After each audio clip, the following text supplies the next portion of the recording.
Personne n'aurait parié sur ce matin-là pour changer des vies. Et pourtant, c'est souvent ainsi que commencent les histoires qui font le plus mal. Sans musique dramatique, ni avertissement, juste un bruit de moteur au loin, le soleil qui tape déjà trop fort sur l'asphalte, et une jeune femme debout devant un petit immeuble, téléphone à la main, le regard partagé entre l'impatience et l'ennui, car ce matin-là, Leïla attendait encore Lucas, son petit ami livreur, celui qui arrivait toujours en retard avec son sac isotherme fatigué, son casque usé et ce sourire doux qui autrefois suffisait à lui faire oublier la chaleur, la poussière et les fins de mois difficiles. Il arriva essoufflé, la moto encore chaude, s'excusant d'un geste, la voix calme mais les épaules lourdes. Et sans même s'en rendre compte, il posa sur elle ce regard plein de patience, celui de quelqu'un qui aime plus qu'il ne se sent aimé en retour. Elle répondit à peine, un sourire forcé, les yeux déjà ailleurs, car depuis quelque temps, quelque chose s'était fissuré en elle. Pas brusquement, non, mais lentement, à force de comparaisons silencieuses, de vidéos de luxe sur les réseaux, de conversations entre amis où les mots réussite, confort et vraie vie revenaient comme des reproches déguisés. Lucas lui parla de sa tournée, de la chaleur, des clients pressés, et pendant qu'il parlait, un grondement grave coupa l'air. Un son qui n'avait rien à voir avec les motos de livraison, un son lourd, profond, presque animal. Et quand Leïla tourna la tête, elle vit la Lamborghini se garer lentement, peinture brillante, vitres teintées, attirant immédiatement les regards. Et sans le savoir, à cet instant précis, quelque chose se brisa, définitivement. La portière s'ouvrit et René en sortit avec assurance, lunettes de soleil, chemise impeccable, démarche tranquille de quelqu'un qui n'a jamais eu à courir après le temps, et son regard croisa celui de Leïla une fraction de seconde de trop, suffisant pour allumer une étincelle dangereuse. Lucas, lui, se raidit imperceptiblement, non par jalousie mais par reconnaissance, car cet homme, il le connaissait trop bien, et le silence qui s'installa entre eux n'était pas un hasard, c'était le début d'un test. René salua Lucas d'un signe discret, presque invisible pour Leïla, un regard codé, un accord muet, et puis il se tourna vers elle avec un sourire calculé, pas arrogant, pas pressant, juste assez sûr de lui pour donner l'illusion d'un monde sans limite. Il parla doucement, posa une question banale, complimenta son style, et chaque mot semblait tomber exactement là où il fallait, pendant que Lucas observait, silencieux, le visage fermé, le cœur serré, car ce test-là, il ne l'avait pas imaginé si rapide, ni si brutal. Les jours suivants, René apparut encore, toujours au bon moment, jamais trop longtemps, toujours avec cette Lamborghini qui faisait tourner les têtes et cette facilité à parler d'affaires, de voyages, de projets, pendant que Lucas continuait ses livraisons, la sueur sur le front, les mains calleuses sur le guidon, et Leïla, sans même s'en rendre compte, commença à comparer, pas seulement les hommes, mais les vies qu'ils représentaient. À chaque message de René, elle se redressait un peu plus, à chaque retard de Lucas, elle soupirait un peu plus fort, et les silences entre elle et son petit ami devenaient lourds, chargés de reproches non formulés. Un soir, alors que Lucas l'attendait devant chez elle avec un repas simple, encore tiède, elle ne descendit pas tout de suite, trop occupée à répondre à un message qui brillait plus que la réalité devant sa porte. Et quand elle finit par le rejoindre, son regard n'était plus le même, comme si elle était déjà à moitié partie ailleurs. Il lui parla de projets, modestes mais sincères, de patience, de confiance, et elle l'écouta sans vraiment entendre, car dans sa tête, le bruit du moteur de la Lamborghini couvrait désormais toutes les promesses. Quelques jours plus tard, René l'invita à monter dans la voiture, juste pour un trajet, juste pour discuter, rien de sérieux, disait-il. Et elle hésita à peine, montant avec ce sourire nerveux de quelqu'un qui sait qu'il franchit une ligne, mais refuse encore de se l'avouer. Le cuir était frais, l'habitacle silencieux, la ville semblait différente vue de là, plus grande, plus accessible, et Leïla sentit quelque chose gonfler en elle, un mélange de fierté et de désir, pendant que René parlait de liberté, de choix, de ne jamais se contenter de peu. Ce soir-là, quand Lucas l'appela, elle ne répondit pas tout de suite, laissant le téléphone vibrer jusqu'au silence. Et dans cet instant suspendu, sans cri, sans drame, elle fit son premier choix, un choix qu'elle justifiera plus tard par des mots comme ambition ou réalisme, mais qui, en vérité, était déjà une trahison. Lucas comprit avant même qu'elle ne parle, en entendant la distance dans sa voix, en sentant cette froideur nouvelle. Et quand elle finit par lui dire qu'elle avait besoin de réfléchir, il hocha simplement la tête, le regard baissé, car il savait que le test avait commencé, et que la suite serait bien plus douloureuse que ce qu'elle imaginait. Car parfois, le piège ne se referme pas sur celui qui le tend, mais sur celui qui croit avoir trouvé mieux, sans savoir que la chute vient toujours après l'illusion. Les jours qui suivirent eurent une saveur étrange, comme si Leïla marchait dans une vie qui n'était pas encore tout à fait la sienne, mais qu'elle avait déjà décidé d'habiter. Car depuis ce fameux trajet dans la Lamborghini, quelque chose avait changé dans sa perception du monde, des gens, et surtout de Lucas, qui lui semblait désormais appartenir à une version passée d'elle-même qu'elle ne voulait plus assumer. René devint plus présent, jamais envahissant, toujours précis, apparaissant au bon moment avec un message bien formulé, une invitation au spontané, un café dans un endroit chic, où les gens parlaient doucement et regardaient leur téléphone plus que leur visage.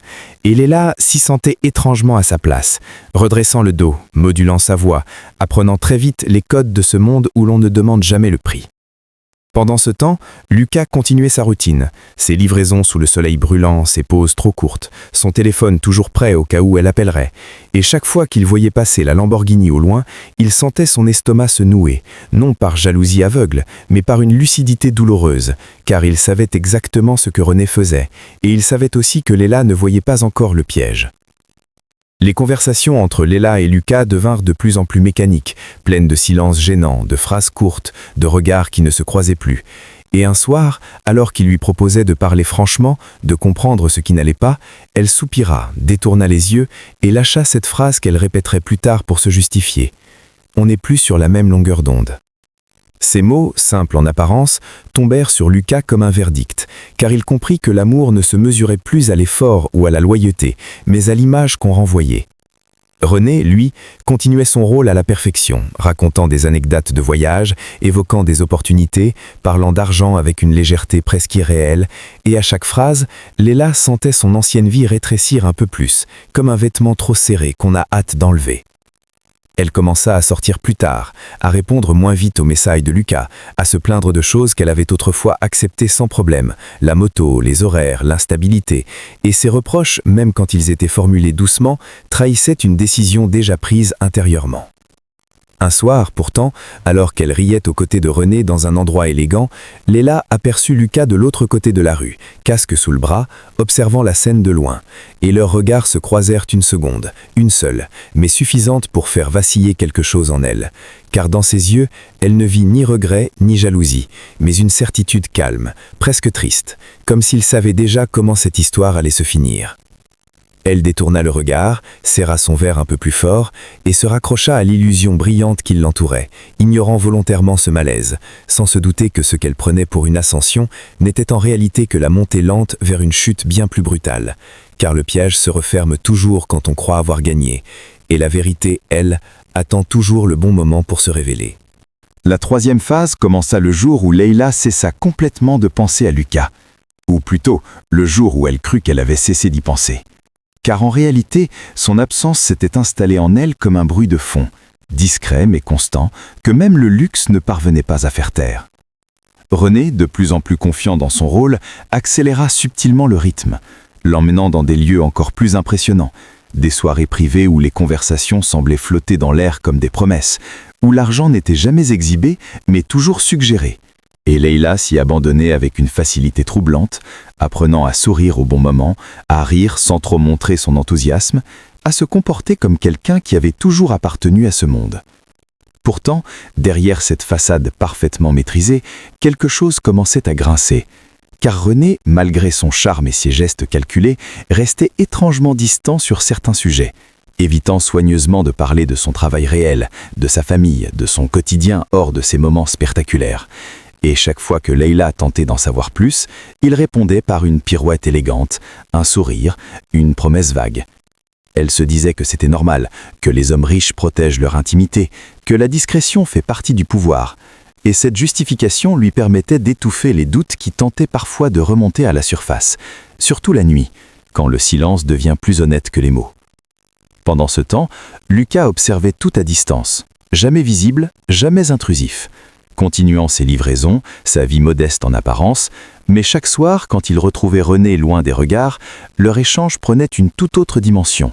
Car derrière le masque du livreur et celui du milliardaire en devenir, se cachait une amitié ancienne, forgée dans des années de loyauté et un plan qu'ils avaient décidé de mener jusqu'au bout, même si cela faisait mal. Lucas ne parlait pas beaucoup, il n'avait pas besoin. Car chaque nouvelle photo publiée par Leila, chaque sortie affichée, chaque message resté sans réponse, confirmait ce qu'il redoutait depuis le début. Elle n'avait pas seulement quitté un homme, elle avait choisi une image, une promesse de statut, un raccourci vers une vie qu'elle pensait mériter.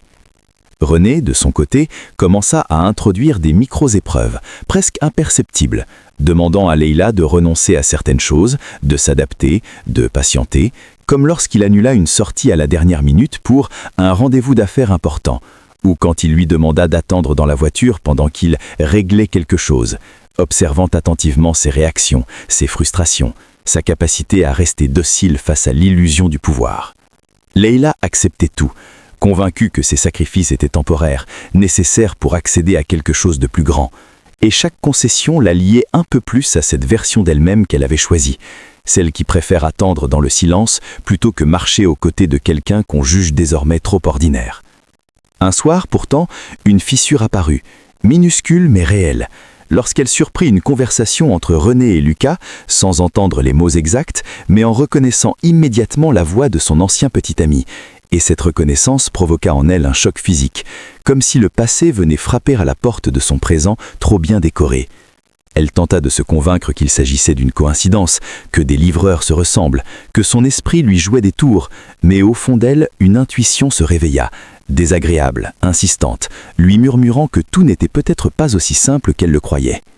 Cette nuit-là, elle dormit mal, rêvant de routes qui se croisent sans jamais se rejoindre, de voitures luxueuses roulant trop vite, laissant derrière elle quelqu'un qui tend la main sans être vu. Et au réveil, un sentiment nouveau l'envahit. Non pas le regret, mais la peur d'avoir fait un choix irréversible sans avoir compris toutes les règles du jeu. René, sentant ce léger trouble, redoubla d'attention le lendemain, l'inonda de compliments, de promesses, évoquant même un futur commun, parlant de voyage, de projets, de stabilité. Et ces mots, si longtemps attendus, apaisèrent temporairement les doutes de Leila, car elle voulait croire que son intuition se trompait, que le confort et la sécurité ne mentent jamais. Pourtant, quelque part, dans l'ombre, le piège se refermait lentement, méthodiquement, car plus Leila s'éloignait de Lucas, plus la révélation à venir gagnait en force, et ce qu'elle prenait pour une ascension contrôlée devenait, sans qu'elle s'en rende compte, une chute programmée, dont l'impact serait d'autant plus violent qu'elle n'aurait plus rien ni personne à quoi se raccrocher quand la vérité éclaterait enfin. La 4e partie débuta dans une atmosphère étrange, presque irréelle, le genre de calme trompeur qui précède les grands effondrements. Car Leila, sans pouvoir l'expliquer, sentait désormais que quelque chose lui échappait totalement, comme si le décor luxueux dans lequel elle évoluait n'était qu'un théâtre soigneusement éclairé pour masquer des fils invisibles. René changea subtilement d'attitude. Il restait charmant, attentionné, mais ses absences devinrent plus fréquentes, ses réponses plus courtes, et surtout, il observait Leila davantage qu'il ne l'écoutait, comme s'il évaluait chacun de ses gestes, chacune de ses réactions, non plus comme un amoureux, mais comme un examinateur silencieux. Elle, de son côté, redoubla d'efforts pour se montrer à la hauteur de cette vie qu'elle avait choisie, ajustant ses mots, son allure, ses silences, se persuadant que l'amour, le vrai, se mérite parfois par la patience et l'adaptation, même si, au fond, une angoisse sourde s'installait dans sa poitrine. Chaque notification non répondue, chaque rendez-vous reporté, chaque promesse repoussée faisait naître en elle une tension qu'elle n'osait partager avec personne, car admettre un doute aurait été reconnaître qu'elle avait peut-être quitté Lucas trop vite, trop facilement, pour une illusion brillante. Pendant ce temps, Lucas continuait son rôle à la perfection, apparaissant parfois brièvement, livreur discret, regard neutre, croisant Leila sans jamais l'aborder. Et ce silence-là était plus douloureux que n'importe quel reproche, car il lui renvoyait une image qu'elle fuyait, celle d'un homme qui, malgré l'abandon, avait conservé sa dignité. Un soir, René invita Leila à un dîner censé être décisif, lui parlant d'un avenir plus sérieux, d'une possible annonce importante, et cette promesse raviva chez elle une excitation mêlée de soulagement, comme si ce moment pouvait enfin justifier tous les sacrifices précédents. Elle passa des heures à se préparer, choisissant ses vêtements avec soin, répétant même certaines phrases devant le miroir, car elle voulait être parfaite, irréprochable, prête à entrer définitivement dans ce monde qu'elle avait idéalisé. Mais lorsqu'elle arriva, quelque chose clochait. L'endroit était trop calme, l'accueil trop froid, et surtout, René semblait différent, plus distant encore, presque solennel, comme s'il portait un poids qu'il s'apprêtait à déposer. Au fil du repas, les conversations dérivèrent subtilement vers des thèmes inattendus. La loyauté, les choix, les apparences, la facilité avec laquelle certains abandonnent ce qui est simple pour courir après ce qui brille. Et à chaque phrase, Leïla sentit un malaise grandir, car ces mots semblaient la viser directement, même s'ils n'étaient jamais formulés comme une accusation. Elle tenta de rire, de détourner le sujet, mais René insista, le regard fixe, presque implacable, comme s'il cherchait à provoquer une réaction précise, un aveu spontané, une justification qu'elle n'avait jamais préparée. C'est alors qu'il posa une question apparemment anodine, mais qui frappa Leïla comme un coup sec.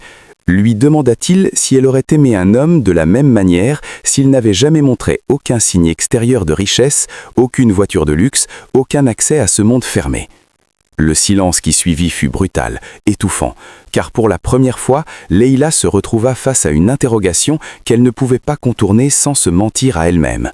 Elle balbutia, tenta de répondre avec des généralités sur l'ambition, le confort, la sécurité, mais ces mots sonnaient creux, même à ses propres oreilles, et René le sentit. Il hocha lentement la tête, comme quelqu'un qui obtient enfin la confirmation d'une hypothèse longtemps testée, puis changea de sujet avec un calme déconcertant, laissant Leïla seule avec son trouble grandissant. À la fin de la soirée, alors qu'il se levait pour partir, Leïla aperçut Lucas au loin, en retrait, observant la scène sans émotion apparente, et ce simple regard croisé suffit à faire s'effondrer quelque chose en elle, car elle comprit, sans encore saisir tous les détails, qu'elle n'était peut-être pas au centre de cette histoire, mais seulement un élément d'un scénario qui la dépassait. Sur le chemin du retour, René resta silencieux, et ce silence, lourd de sens, la terrorisa plus que toutes les rumeurs passées, car elle sentait confusément que la vérité approchait, non pas comme une libération, mais comme une chute brutale. Cette nuit-là, Leïla ne dormit presque pas, tournant dans son lit, repassant mentalement chaque choix, chaque regard, chaque mot prononcé depuis sa rupture avec Lucas. Et au petit matin, une certitude glaciale s'imposa à elle. Ce qu'elle avait pris pour une histoire d'amour était en réalité une épreuve, un test cruel.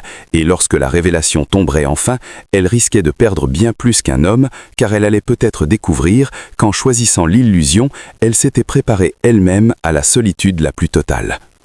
La révélation ne tomba pas comme un cri ni comme une dispute, mais comme une vérité froide, posée avec une précision presque cruelle. Car le matin suivant, René demanda à Leïla de le rejoindre dans un endroit qu'elle ne connaissait pas, loin du luxe habituel, loin des restaurants élégants et des vitres teintées. Un lieu simple, presque banal, qui contrastait violemment avec tout ce qu'elle avait associé à lui. Lorsqu'elle arriva, le cœur battant, elle le trouva déjà assis, calme, droit, le regard sérieux, et à ses côtés se tenait Lucas, vêtu simplement, comme toujours, sans mise en scène, sans colère apparente. Et cette vision suffit à faire vaciller Leïla, car pour la première fois, les deux mondes qu'elle avait soigneusement séparés se retrouvaient face à face. Elle voulut parler, demander des explications, mais aucun mot ne sortit, car le silence était trop chargé, trop lourd, comme si tout avait déjà été dit avant même qu'elle n'arrive.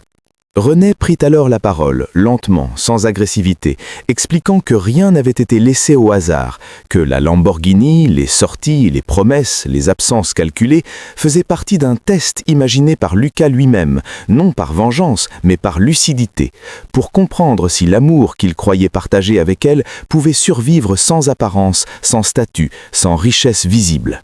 À chaque phrase, Leïla sentait son estomac se nouer, ses mains devenir froides, car la réalité se recomposait sous ses yeux avec une clarté brutale. Lucas n'avait jamais été un simple livreur sans avenir, il était millionnaire, discret, volontairement effacé, utilisant son ami René comme un miroir trompeur pour observer ce qu'elle choisirait lorsqu'on lui présenterait une version plus brillante, plus spectaculaire de la réussite. Lorsqu'il parla à son tour, Lucas ne cria pas, ne reprocha rien. Sa voix était calme, presque triste, et c'est précisément cette retenue qui fit le plus mal, car il expliqua qu'il espérait secrètement qu'elle résisterait, qu'elle poserait des questions, qu'elle attendrait, qu'elle verrait au-delà de la voiture et des symboles, mais que chaque pas qu'elle avait fait vers René avait été pour lui une réponse silencieuse, irréfutable. Leïla tenta de se défendre, parlant de confusion, de pression sociale, de peur de manquer, mais ses paroles semblaient se perdre dans l'air, car ni Lucas ni René ne cherchaient plus à débattre, le verdict avait déjà été rendu par ses propres actes. René ajouta alors, avec une franchise presque douloureuse, qu'il avait lui aussi fini par éprouver un malaise en jouant ce rôle, non pas par attachement réel, mais parce qu'il avait vu Leïla se transformer, adapter son rire, ses silences, ses ambitions à ce qu'elle croyait être la richesse, et que cette transformation l'avait convaincu que le test avait atteint son but. Le moment le plus cruel arriva quand Lucas déclara sans colère qu'il ne pouvait plus la regarder de la même manière, non pas parce qu'elle avait aimé un autre homme, mais parce qu'elle avait abandonné trop vite ce qu'il construisait pour une illusion qu'elle n'avait même pas pris le temps de questionner. Leïla comprit alors que ce qu'elle perdait n'était pas seulement Lucas, mais aussi René, car l'un et l'autre, chacun à sa manière, se retiraient définitivement de sa vie, laissant derrière eux un vide qu'aucune explication ne pourrait combler. Elle resta là, figée, les yeux embués, incapable de retenir des larmes qui arrivaient trop tard, car certaines prises de conscience n'offrent aucune seconde chance, seulement une leçon amère. Lucas se leva, tendit une dernière fois le regard vers elle, non pour la juger, mais pour lui dire silencieusement adieu, et René l'imita, sans triomphe, sans sourire, car personne ne sort réellement victorieux de ce genre d'épreuve. Lorsqu'ils partirent ensemble, laissant Leïla seule, elle ressentit une solitude brutale, nue, sans artifice, car tout ce qui avait brillé autour d'elle s'était effondré en quelques minutes, révélant ce qu'elle avait refusé de voir. En choisissant l'apparence plutôt que la patience, elle avait perdu l'amour et le respect en un seul mouvement. Plus tard, quand elle rentra chez elle, la ville lui sembla différente, plus froide, plus indifférente, et chaque bruit lui rappelait ses choix, chaque regard lui renvoyait une question qu'elle ne pourrait plus éviter. Elle comprit alors que certaines erreurs ne sont pas punies par la pauvreté, mais par la lucidité, cette lucidité qui arrive quand il n'y a plus rien à sauver, seulement une vérité à accepter. Et tandis que la nuit tombait, Leïla réalisa que le plus grand luxe qu'elle avait perdu n'était pas seulement une voiture, ni un statut, ni une promesse de confort, mais un amour sincère qu'elle n'avait pas su reconnaître à temps, laissant derrière elle une morale implacable. Quand on confond l'amour avec le décor qui l'entoure, on finit toujours par perdre les deux. Si cette histoire t'a choqué, fais une chose maintenant. Ne passe pas à la suivante sans réagir. Like cette vidéo si tu as compris que l'amour ne se mesure pas à une voiture, un statut ou une apparence. Abonne-toi à la chaîne pour ne jamais rater ces histoires qui révèlent les vérités que beaucoup refusent d'entendre. Active la cloche, certaines histoires divertissent. Celle-ci peut te sauver d'une erreur irréversible. Dis en commentaire, à la place de Leïla, aurais-tu résisté à l'illusion du luxe? Lucas a-t-il eu raison de faire ce test? Partage cette vidéo avec quelqu'un qui confond encore amour et apparence. Souviens-toi, quand tu choisis l'illusion, tu peux tout perdre. Mais quand tu choisis la loyauté, même sans bruit, tu gagnes toujours à la fin.